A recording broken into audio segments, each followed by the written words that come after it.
Hello students. So last video में हमने discuss किया था electric potential and potential difference. आज के लिए हम एक बहुत ही इम्पॉर्टेंट लॉ डिस्कस करेंगे, that is Ohm's law. So basically Ohm's law relationship derive करता है, it establish a relationship between potential difference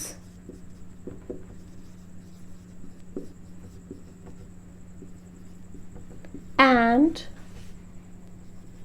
current. So basically जो ओहम्स लॉ है ये पोटेंशियल डिफरेंस एंड करंट में एक रिलेशनशिप एस्टैब्लिश करता है। अब देखिए, इस लॉ को समझने के लिए हम एक सिंपल सा डायग्राम अज्यूम करते हैं। देखिए, मान लीजिए कि हमारे पास कोई कंडक्टर है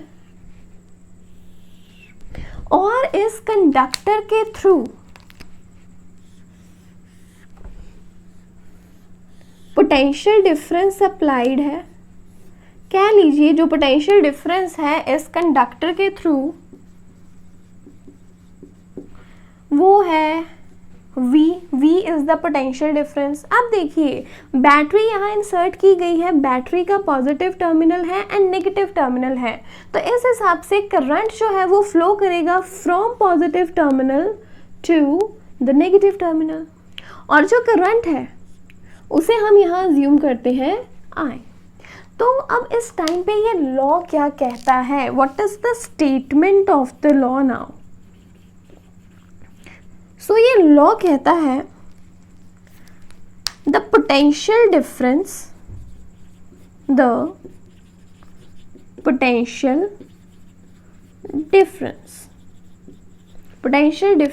V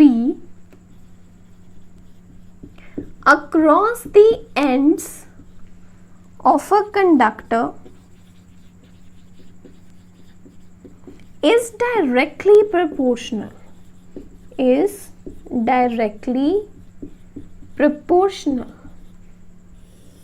to what? To the amount of current, that is I, flowing through it। अब देखिए, ये लॉ कह रहा है कि जो भी पोटेंशियल डिफरेंस है, whatever is the potential difference across the ends of a conductor, it is directly proportional to the current flowing through the conductor. कि जो पोटेंशियल डिफरेंस है वो डायरेक्ट रिलेशन में है किसके साथ? टू द करंट, की करंट कितना फ्लो कर रहा है कंडक्टर के थ्रू। लेकिन यहाँ पे कंडीशन अप्लाइड है, ये चीज, ये जो कह रहा है that potential difference is directly proportional to current, ये वैलिड रहेगी, लेकिन उसके लिए कंडीशन क्या है कि टेम्परेचर कांस्टेंट रहना चाहिए, प्रोवाइडेड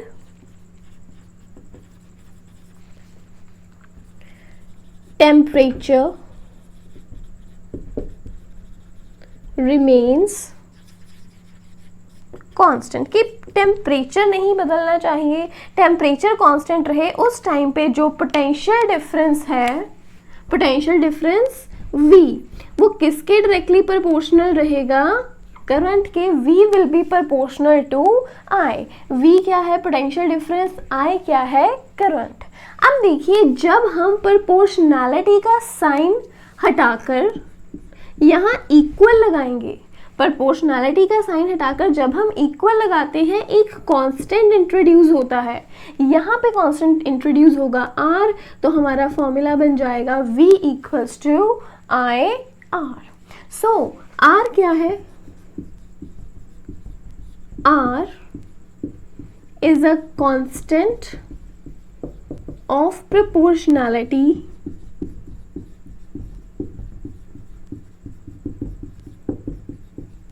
known as resistance।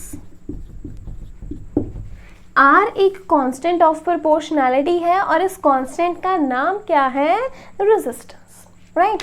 अब आप याद रखिए कि जो SI यूनिट्स हैं, SI units of resistance, resistance को डिनोट करते हैं कैपिटल R के साथ, और इसके SI यूनिट्स हैं ओहम।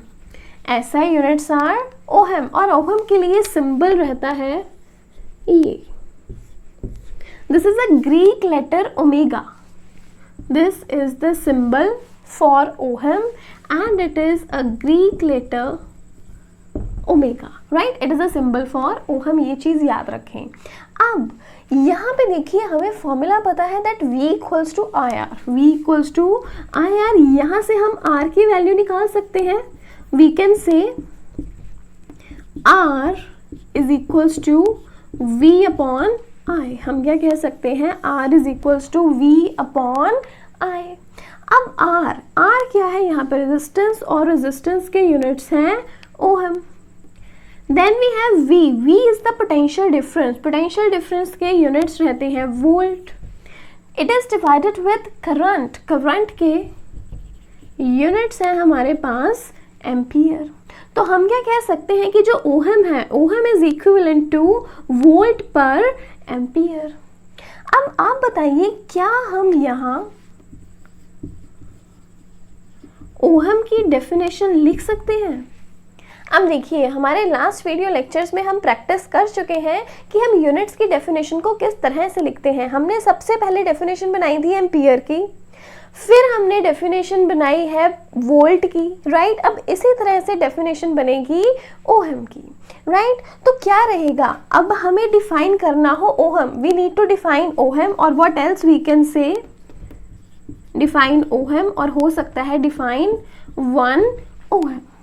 अब ये जो ओहम है 1 कब होगा, ओहम की वैल्यू 1 तब होगी जब पोटेंशियल डिफरेंस हो 1 वोल्ट, जो करंट फ्लो कर रहा है वो हो 1 एम्पियर। 1 डिवाइडेड विद 1, तो आंसर में भी 1 ही आएगा। So that's what we can say कि जो रेजिस्टेंस है वो भी क्या हो जाएगी, 1 ओहम। तो हम डेफिनेशन में क्या लिख सकते हैं, resistance is said to be 1 ohm। Resistance को हम 1 ओहम तब कहेंगे when, जब potential difference, when potential difference across the ends of a conductor is 1 volt, कि जो पोटेंशियल डिफरेंस है, पोटेंशियल डिफरेंस कितना है 1 वोल्ट, और करंट कितना फ्लो कर रहा है 1 ampere, and current flowing through it is 1 ampere. तो इन कंडीशंस में हम क्या कहेंगे कि जो रेजिस्टेंस है वो 1 ओहम है। सो ये है यहाँ पे इंपॉर्टेंट पॉइंट जिसके बारे में। इसके अलावा आप देखिए यहाँ हम क्या कह रहे हैं, R is proportional to V, R is equals to V upon I, R is equals to V upon I। अब यहाँ से क्लियरली समझ में आ रहा है that resistance which is R, resistance and current, resistance और करंट में देखिए इनवर्स रिलेशन है। मतलब अगर रेजिस्टेंस बढ़ेगी तो करंट की वैल्यू कम हो जाएगी, अगर रेजिस्टेंस की वैल्यू कम होगी तो जो I है करंट उसकी वैल्यू बढ़ जाएगी। ये मतलब है यहाँ इनवर्स होने का। डायरेक्ट एंड इनवर्स का मीनिंग तो आप समझते हैं ना। डायरेक्ट का मीनिंग है कि एक की वैल्यू बढ़ने से अगर दूसरे की वैल्यू भी बढ़ जाए, मीन्स कि अगर हम पोटेंशियल डिफरेंस बढ़ाते हैं तो करंट भी बढ़ेगा, अगर हम पोटेंशियल डिफरेंस को कम कर देते हैं तो पोटेंशियल जो करंट है वो भी कम हो जाएगा। ये मीनिंग होता है डायरेक्ट रिलेशन का कि एक की वैल्यू बढ़ेगी तो दूसरे की भी बढ़ेगी, राइट। अगर एक की वैल्यू कम होगी तो दूसरे की वैल्यू भी कम हो जाएगी। This is the meaning of direct relation कि जैसा एक के साथ होगा वैसा दूसरे के साथ भी होगा। इनवर्स रिलेशन इसके ऑपोजिट रहता है। इनवर्स रिलेशन में क्या है कि अगर R की वैल्यू बढ़ेगी तो I की वैल्यू कम हो जाएगी, ऑपोजिट टू डैट क्या हो सकता है कि अगर R की वैल्यू कम हो जाए तो I की वैल्यू इन टर्न बढ़ जाएगी। This is the meaning of inverse relation कि एक की वैल्यू बढ़े दूसरे की वैल्यू कम हो जाए, एक की वैल्यू कम हो दूसरे की वैल्यू बढ़ जाए। इस तरह से मीनिंग रहता है डायरेक्ट एंड इनवर्स रिलेशन का, राइट। अब करंट एंड रेजिस्टेंस, करंट और रेजिस्टेंस एक दूसरे के साथ इनवर्सली रिलेटेड है। मतलब अगर तो रेजिस्टेंस को दुगना कर दिया जाए, अगर रेजिस्टेंस को डबल कर दिया जाए, रेजिस्टेंस को क्या कर दिया जाए, डबल, उस टाइम पे करंट क्या हो जाएगा, हाफ। अगर हम रेजिस्टेंस को डबल करते हैं, दुगना करते हैं, तो जो करंट है वो क्या हो जाएगा, हाफ हो जाएगा। This is the meaning of inverse relation. And यहाँ V और I में समझिए कि अगर मान लीजिए हम पोटेंशियल डिफरेंस बढ़ा दें, 12 वोल्ट की बैटरी को हटाकर हम वहां 20 वोल्ट की बैटरी लगा दें, डेफिनेटली करंट बढ़ेगा। समझ रहे हो ना इस चीज को कि अगर हम पोटेंशियल डिफरेंस बढ़ाएंगे तो करंट बढ़ेगा। अगर 12 वोल्ट की बैटरी हटा के हम 6 वोल्ट की बैटरी लगा दें तो करंट भी कम हो जाएगा। तो ये चीज हमेशा याद रखें कि अगर पोटेंशियल डिफरेंस बढ़ाएंगे तो करंट बढ़ेगा, लेकिन अगर रेजिस्टेंस बढ़ा देंगे तो करंट जो है वो कम हो जाएगा। ये पॉइंट्स बहुत इंपॉर्टेंट है, इन्हें ज़रूर मार्क करके रखें। तो अभी के लिए वीडियो पॉज करें, जितने भी इंपॉर्टेंट पॉइंट्स हैं उन्हें नोट करें। Next is experimental verification of Ohm's law. Means experiment की हेल्प से किस तरह से हम ओहम्स लॉ को वेरीफाई कर सकते हैं। तो सबसे पहले इसका सर्किट समझिए क्या है। तो देखिए यहाँ पे हमारे पास एक कंडक्टर है, कंडक्टर के अक्रॉस पहले वोल्ट मीटर लगाया जाएगा। वोल्ट मीटर का काम क्या है, यहाँ पे पोटेंशियल डिफरेंस को मेजर करना, राइट। अब कंडक्टर के अक्रॉस क्या है, वोल्ट मीटर। अब साथ ही में है बैटरी, बैटरी के अलावा की लगी हुई है सर्किट को ओपन या क्लोज करने के लिए। तो करंट सिर्फ तभी फ्लो करता है जब सर्किट क्लोज हो, ओपन सर्किट में कभी भी करंट फ्लो नहीं करता, राइट। तो की है यहाँ पे, की का काम है सर्किट को ओपन या फिर क्लोज करना। Then there is a device rheostat, rheostat device है। रियोस्टैट का काम होता है रेजिस्टेंस को चेंज करना। अगर रेजिस्टेंस बदलनी हो उसके लिए जो डिवाइस यूज होती है उसे हम कहते हैं रियोस्टैट। इसके अलावा कंडक्टर और ये पूरे सर्किट में एमीटर भी ज्वाइंट है। एमीटर का काम क्या है यहाँ पे कि कितना करंट है उसे मेजर करना। तो देखिए यहाँ पे हमारे पास 3 डिवाइसेस हैं, voltmeter, ammeter and rheostat. Voltmeter का काम क्या है, पोटेंशियल डिफरेंस मेजर करना। एमीटर का काम है करंट को मेजर करना। एंड रियोस्टैट को हम यूज करते हैं if we want to change the resistance. Rheostat is a device, right. अब देखिए जो एक्सपेरिमेंटल वेरिफिकेशन है वो 2 तरीके से हो सकती है। किस तरह से कि या तो हम यहाँ पे पोटेंशियल डिफरेंस चेंज करते जाएं। अगर हम पोटेंशियल डिफरेंस चेंज करेंगे तो पोटेंशियल डिफरेंस चेंज करने से किस तरह से करंट चेंज होगा वो नोट कर लिया जाए, राइट। दूसरा मेथड क्या हो सकता है, रियोस्टैट की हेल्प से हम रेजिस्टेंस चेंज करते हैं। रियोस्टैट की हेल्प से रेजिस्टेंस चेंज करने पे जो करंट है वो चेंज हो जाएगा। तो अगर हम करंट को बदलते हैं तब क्या इम्पैक्ट आता है पोटेंशियल डिफरेंस पे, या फिर पोटेंशियल डिफरेंस को बदल लें और देख लें कि करंट पे क्या इम्पैक्ट आ रहा है। दोनों ही तरीकों से जो ओहम्स लॉ है वो वेरीफाई किया जा सकता है। सो बेसिकली देखिए अब इसे इजीली अंडरस्टैंड करने के लिए देखिए, अदरवाइज तो ये प्रैक्टिकल चीज़ है, थ्योरेटिकली फिर भी हम इसे समझने की कोशिश करते हैं। तो देखिए क्या है, जो हमारे पास ओहम्स लॉ है, ओहम्स लॉ रिलेशनशिप बताता है पोटेंशियल डिफरेंस एंड करंट में। V is proportional to I, ये रिलेशन है हमारे पास ओहम्स लॉ का। इस चीज़ को हमें वेरीफाई करना होता है using the experiments and this apparatus और द सर्किट, राइट।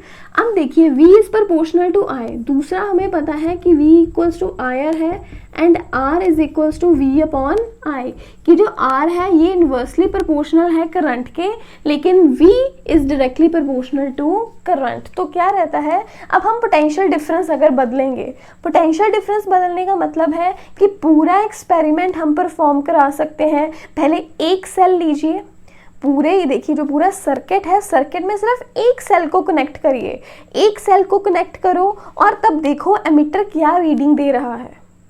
1 सेकेंड क्या हो सकता है यहाँ पे कि अब यहाँ पे हम 2 सेल लगा दें, पहले हम रीडिंग लेंगे एक सेल लगा के, एक सेल लगाएंगे तो उसका पोटेंशियल डिफरेंस कुछ और रहेगा। एक सेल के मुकाबले में कितना करंट है, एमीटर कितनी रीडिंग दे रहा है, पहले वो चेक करेंगे। इसके अलावा हम क्या कर सकते हैं, दो सेल अटैच कर देंगे दूसरी रीडिंग में। दो सेल अटैच करने पे पोटेंशियल डिफरेंस बढ़ जाएगा। अकॉर्डिंगली देखेंगे कि करंट की क्या रीडिंग आई है, तो यही नोट करेंगे कि जब हम पोटेंशियल डिफरेंस बढ़ाएंगे, एक सेल है, पोटेंशियल डिफरेंस कम है, तो यहाँ एमीटर करंट की रीडिंग कम देगा। लेकिन जब हम दो सेल्स को अटैच कर देंगे तो पोटेंशियल डिफरेंस बढ़ जाएगा। दो सेल लगाने से पोटेंशियल डिफरेंस बढ़ेगा, तो जो करंट है उसकी वैल्यू भी बढ़ जाएगी। सिमिलरली अगर हम 3 सेल्स लगा दें यहाँ, या 4 सेल्स अटैच कर दें, तो जैसे जैसे हम नंबर ऑफ सेल्स बढ़ाते जाएंगे पोटेंशियल डिफरेंस बढ़ता जाएगा, एंड अकॉर्डिंगली जो करंट है उसकी वैल्यू भी बढ़ती जाएगी। और हम क्या कर सकते हैं, यहाँ पे हम रेजिस्टेंस को कम या ज़्यादा कर सकते हैं। देखिए resistance is inversely proportional to current. अगर हम रेजिस्टेंस बढ़ाएंगे तो जो करंट है वो कम हो जाएगा। तो मान लीजिए हम रेजिस्टेंस बढ़ाते जा रहे हैं, अगर हम रेजिस्टेंस बढ़ाते जाएंगे, कम करंट जो है उसकी वैल्यू कम होती जाएगी। अगर करंट की वैल्यू कम होगी तो कॉरस्पॉन्डिंग जो वोल्ट मीटर है वो पोटेंशियल डिफरेंस के लिए भी जो रीडिंग्स है वो कम करता चला जाएगा। मतलब अगर करंट कम होगा तो पोटेंशियल डिफरेंस की जो वैल्यू है वो अपने आप डिक्लाइन होती चली जाएगी। तो हम क्या कर सकते हैं, इन वैल्यूज के बेसिस पे हम एक ग्राफ प्लॉट करते हैं। हम क्या प्लॉट करते हैं, ग्राफ में हमारे पास रहेगा potential difference V on one side, then हमारे पास रहेगा करंट दूसरी साइड पे। अब क्योंकि ये डायरेक्टली प्रोपोर्शनल है एक दूसरे के, इसलिए ये एक स्ट्रेट लाइन ग्राफ बनाते हैं। They make a straight line graph. Straight line graph का मतलब देखिए, अगर करंट की वैल्यू यहाँ है, तो इसके कॉरस्पॉन्डिंग पोटेंशियल डिफरेंस अभी यहाँ है। करंट की वैल्यू आगे जाते जाते बढ़ रही है, और करंट की वैल्यू अगर कहीं यहाँ पहुँचती है तो इसके कॉरस्पॉन्डिंग जो V की वैल्यू है वो भी यहाँ आएगी। मतलब अगर करंट मान लीजिए यहाँ I1 है तो कॉरस्पॉन्डिंग पोटेंशियल डिफरेंस क्या रहेगा, V1। अगर करंट की वैल्यू बढ़ के I2 हो गई है तो पोटेंशियल डिफरेंस भी बढ़ के क्या हो जाएगा, V2। तो देखिए जो पोटेंशियल डिफरेंस है उसकी वैल्यू ऊपर जाते जाते बढ़ रही है, इधर करंट की वैल्यू इधर जाते हुए बढ़ रही है। तो यही चीज़ रहेगी, अगर करंट बढ़ रहा है तो कॉरस्पॉन्डिंग जो पोटेंशियल डिफरेंस है वो भी इंक्रीज होगा। तो हमेशा याद रखें कि अगर हम पोटेंशियल डिफरेंस एंड करंट इनमें ग्राफ प्लॉट करते हैं तो ग्राफ हमेशा रहता है स्ट्रेट लाइन ग्राफ है यहाँ पे। देखिए जो रेजिस्टेंस है बेसिकली एक प्रॉपर्टी है कंडक्टर की, जो कि उसे हेल्प करती है करंट के फ्लो को अपोज करने में। So what we can say, resistance is the property of a conductor due to which it opposes the flow of electric current. अब रेजिस्टेंस के बेसिस पे हम सब्सटेंसेस को कंडक्टर्स, रेजिस्टर्स या फिर इंसुलेटर्स और पुअर कंडक्टर्स कह देते हैं। ऐसे सब्सटेंसेस जिनकी रेजिस्टेंस बहुत कम है, कम रेजिस्टेंस है, मतलब वो इलेक्ट्रिक करंट को इजीली पास होने देंगे अपने थ्रू, तो ऐसे सब्सटेंसेस को हम क्या कह देते हैं, कंडक्टर्स। और ऐसे सब्सटेंसेस जिनकी जो रेजिस्टेंस है कुछ एप्रिशिएबल हो, मतलब एप्रिशिएबल रेजिस्टेंस रखते हैं, उन्हें हम कहते हैं रेजिस्टर। आफ्टर दैट ऐसे सब्सटेंसेस जिनकी रेजिस्टेंस बहुत ज़्यादा रेजिस्टेंस है, तो वो करंट को तो बिल्कुल फ्लो करने नहीं देंगे, तो ऐसे सब्सटेंसेस को हम इंसुलेटर्स या फिर पुअर कंडक्टर्स कह देते हैं। राइट। अब देखिए, अब हमारा नेक्स्ट टॉपिक है मेन यहाँ, factors on which resistance of a conductor depends, कि ऐसे कौन से फैक्टर्स हैं जिन पे किसी कंडक्टर की रेजिस्टेंस डिपेंड करती है। तो देखिए सबसे पहला है कि जो रेजिस्टेंस है, resistance is directly proportional to the length of the conductor, कि कंडक्टर की लेंथ कितनी है, लेंथ के डायरेक्टली प्रोपोर्शनल रहती है रेजिस्टेंस। ज़्यादा लेंथ होगी तो रेजिस्टेंस भी ज़्यादा रहेगी, लेंथ कम होगी तो रेजिस्टेंस भी कम रहेगी। आफ्टर दैट सेकेंड, जो रेजिस्टेंस है it is inversely proportional to the area of cross section, कि जो कंडक्टर का एरिया ऑफ क्रॉस सेक्शन है उसके इनवर्सली प्रोपोर्शनल है। अगर एरिया ऑफ क्रॉस सेक्शन कम है तो रेजिस्टेंस ज़्यादा, अगर एरिया ऑफ क्रॉस सेक्शन ज़्यादा है तो रेजिस्टेंस कम। तो ये हमारे पास दो फैक्टर्स हैं। अब हम इनसे क्या कंक्लूड करते हैं, that R is proportional to L but inversely proportional to A, so we can say R is proportional to L upon A.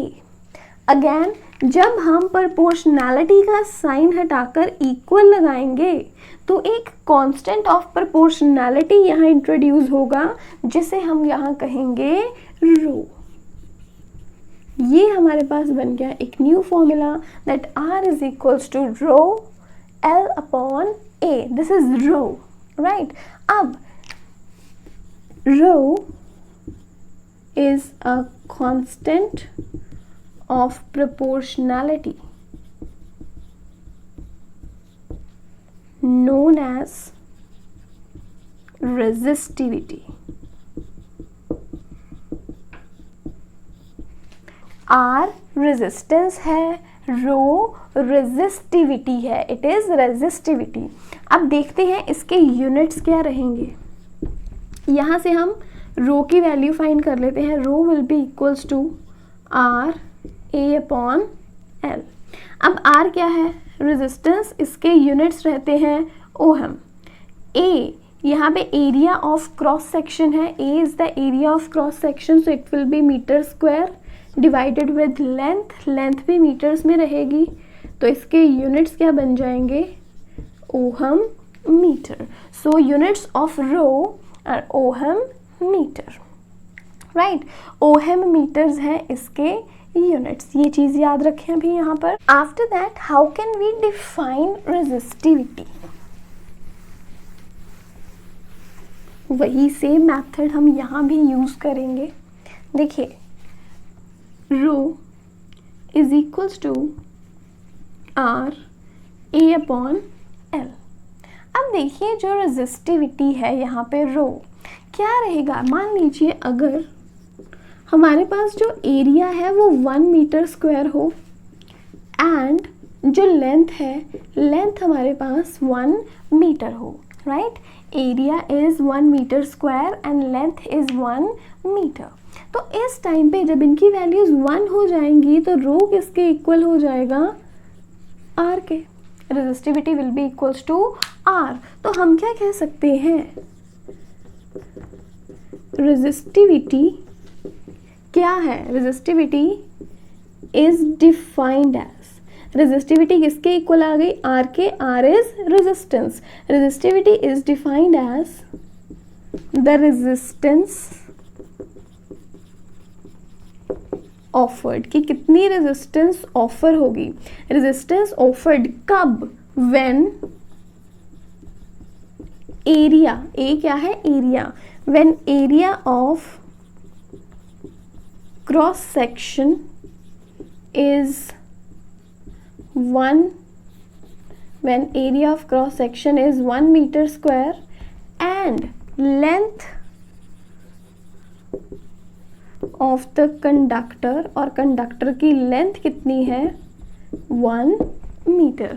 तो उस टाइम पे हम क्या कह देंगे कि रेजिस्टिविटी एक ऐसी रेजिस्टेंस है, रेजिस्टिविटी वो रेजिस्टेंस की वैल्यू है जब कंडक्टर का एरिया 1 मीटर स्क्वायर हो एंड लेंथ 1 मीटर हो। और simply you can say resistivity is the resistance offered by a conductor of 1 meter square area and 1 meter length। जिस तरह से मर्जी से लिख सकते हैं, लेकिन ये दोनों चीज़ें यहाँ पे मेंशन करनी ज़रूरी है, राइट।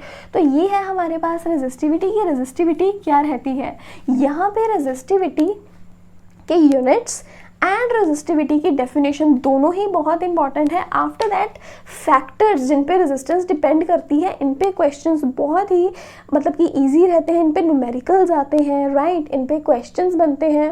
तो ये जो पूरा टॉपिक है, ये टॉपिक ही बहुत इंपॉर्टेंट है, तो इसे हमेशा ध्यान से देखिए कि क्या क्या चीज़ें हैं, किसकी डिपेंडेंस किस पे है और किस तरह से हम यहाँ पे क्वांटिटीज़ को डिफाइन कर सकते हैं। इसके बाद नोट करने वाली बात ये है कि जो एलॉयज़ हैं, एलॉयज़ की रेजिस्टिविटी बहुत हाई है।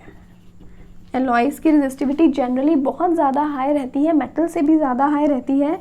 तो जो एलॉयज़ है, दूसरी चीज़, जल्दी बर्न नहीं होते, do not burn easily at high temperature, high temperatures पे भी ईजिली बर्न नहीं होते।